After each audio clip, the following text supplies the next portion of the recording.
Awesome. Long time no see. Good to see you guys.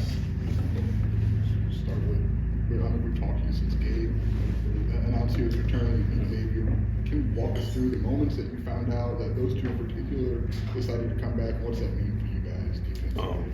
Well, first and foremost, right, I think it speaks to the environment that coaches created around here, I think at the end of the day, the goal is always to try to retain your best players, and those were two guys that had opportunities to potentially, go on into the draft. And I think because we have relationships, really close relationships with our players, and coach did a great job at kind of having vision for those guys, and so we had that's been something like throughout the season.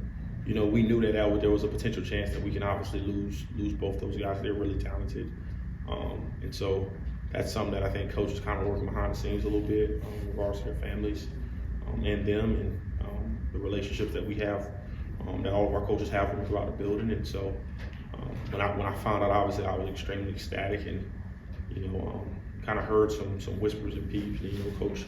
Coach shares information with me, and sometimes it's not everything, right?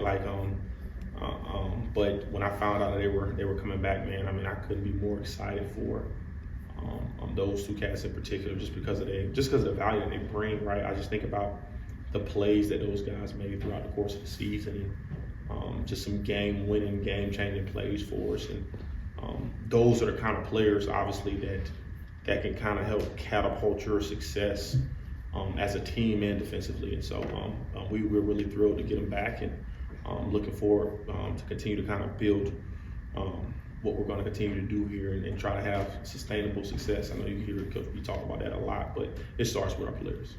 And how much has your guys' outlook at linebacker changed since November when you had Malachi, James, Canada even come back and play well, then you had Ish and Grant here? How much has that position changed since the start of November? Well, I'll first and foremost, I want to tip my hat to Coach Archie McDaniel, and obviously Grant Morgan, who obviously is who's left us, and now Matt Ellerbrock is here. Like, what they've done to bring those kind of caliber players into the building, between some of the older guys and the newer guys, I think it's been like so cool, because I think every year when you're recruiting talent and you're recruiting players, the goal is every year to kind of level up, right? Your recruiting prowess in that position. It's the mindset in terms of that position group has kind of changed, only because of a couple of those guys, they have position flex, right?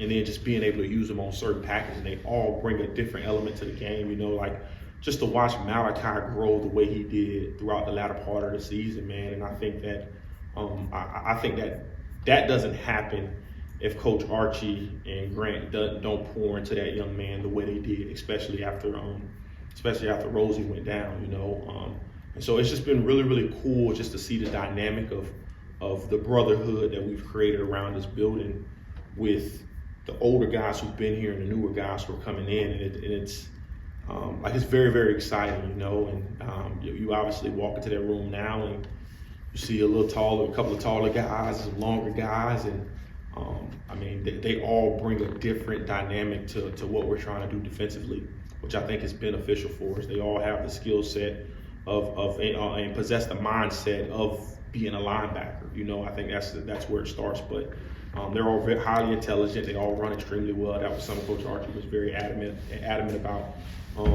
Just when he's going to recruit guys, and he's done a heck of a job. And I think spring is going to be a really cool opportunity for us to just, I think for us defensively, just to find out who can help us, right? Who can help us right now, whether it's a package or whether it's a specific personnel grouping. And I'm really excited about just seeing those guys get thrown into the fire a little bit and seeing them run around.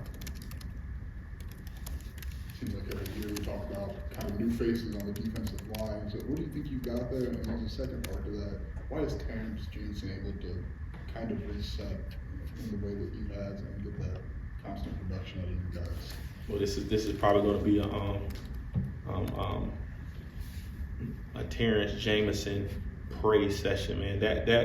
I tell people this all the time. Terrence Jameson is probably the most detailed coach I've ever been around. You talk about his attention to detail and the way he does things. You know, before the start of last season, I pulled Coach Jamison aside. You know, I had a pretty spirited conversation with him. It was nothing serious, but it was just in regards to, right, like, how do we want to run this thing, right? Especially coming off the heels of 2023 and kind of the rough season that we had. And I told him that specifically, you know, like, Coach Jamison is very, very intelligent, and oftentimes he would keep some of those thoughts to himself, right? And I just told him, like, dude, I want you to speak up more. Like, I want you to, like, we're co-coordinators, right? I want you to speak up more in that meeting room, because in front of the staff, I said, like, you protect my blind spots, right? Like when you talk about, like, somebody knowing how coach does things, how we've done things at multiple places and had success from it. Like, he's just an incredible coach, man. Like, during our interview process, like, he asked questions, right, to get guys thinking when they're interviewing that I wouldn't have thought of, that a lot of people don't think of, man. And they're so detailed, and it's like really, really small things, right? I watch how he we're in a school recruiting, and this was last year, he was showing a young man how to like some D-line play, and like specifically how to attack somebody when you're playing D-line. And I learned something in the 2 minutes that he was showing that gentleman that, and it was so impressive, because it was the way he spoke and the way he taught. You can tell he's an incredible teacher. And I think that you translate that to the room that we're in now, right? You see the guys, right, that Coach J-Mo has developed. I think Coach J-Mo, if I'm not mistaken, I think he's the only defensive line coach in the country that has had 2 defensive players of the year in multiple conferences, right? Which is, like, absolutely incredible, right? And he's done this here, he's done this at other places. That just speaks to what kind of coach he is, you know? And so I could be wrong about that, but like, he's so gifted in regards to his attention to detail is, like, so pinpoint, and it's he knows what buttons to push to get a player to, like, exceed his ability level. And a lot of coaches don't have that ability. A lot of them may think they have it, but a lot of them don't have that ability, right, when they're able to get certain things out of players. And I think that's what makes him truly special, man. And he's a very humble guy, right? He likes to play the background, and he can be relatively, like, low key, but man, that dude is vital to this building. He's vital to what we're doing. He's vital to me, right? He's vital to our defense, and I just think that the way he's developed players, right, and the relationship that he's built with the guys around this building, right, and the guys who play for him is just like, I can't speak to it enough. You know, he's truly a very, very special coach, and you see that in how his guys play. You know, and speaking of his guys, right, obviously we obviously lost some guys up front, right. I tip my hat to Ezekiel Holmes. I tip my hat to T.Y. Edwards. I tip my hat to Dennis Briggs. Am I missing anybody else from last year? Just for all those guys who just, I mean, career-wise, who kind of laid it on the line. And I mean, the growth that T-Rod made last year was, I mean, he had a heck of a season, man. I mean, he really played at a really high level. Zeke, right? Zeke was the mayhem king. I didn't get a chance to award him with the belt from the bowl game, but he made a play in the bowl game that I think really changed the momentum of that game and created a takeaway, right? And then Dennis Briggs, the way Dennis Briggs played throughout the course of the season, right? Even sometimes with him being banged up, like, that dude was able to, I think, help elevate himself and give himself opportunity to play at the next level because of some of the things that he was able to do on this team. And I truly think it's because of Coach Jamison, right? From the way he recruits, to the way he speaks to guys, to the way he communicates, right? To the relationships that he develops, right? It's a testament to who he is as a coach and what those guys believe in. And so I'm like beyond ecstatic about some of the newer faces that we have in the building, right? We got some younger guys who are going to play a very, very instrumental role for us throughout the course of this season. And so we're just really excited to see how they're going to play out during the course of spring and continue to develop them. Aaron, it wasn't that long ago, it feels that way, but it wasn't that long ago when you weren't allowed to have any contact with players, like in a January or a February situation. Because that has now changed,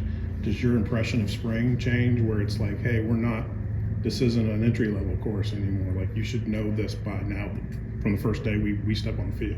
Oh, for sure, right? Like some people call it football school, right? Some people call it OTAs, right? So even leading up until spring, we'll have sessions to where, right? The older guys know it really well, and for us, because we've created an environment where I legitimately believe that we're going to have some guys from this program that are literally going to become coaches, right? We have some like incredible teachers from a player standpoint in this building, and so to watch our guys kind of teach the younger guys, right, when we can't work with them, is like impeccable, right?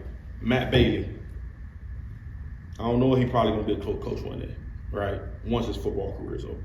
Miles Scott, he's probably gonna be a coach one day once his career is over. Because I see the way they grab the younger guys, and like, I mean, we're able to grab them and get with them, and most of these younger guys, before I even spoke about any defense, they knew like 6 or 7 calls, which I'm like, dude, we never even talked about this.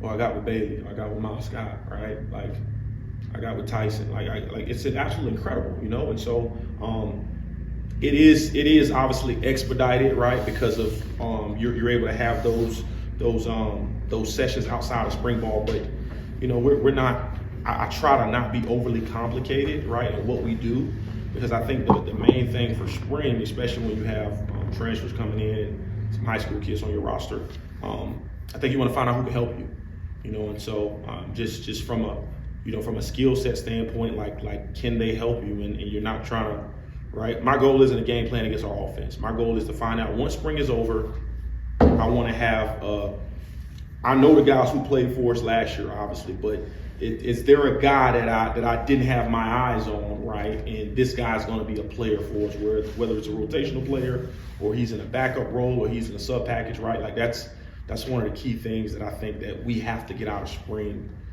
defensively. We've asked you a lot about everybody else's development, but how do you think you're most different than maybe a year ago from now? That's a great question, right? You know, there were a lot of, I think, conversations even going into this past season.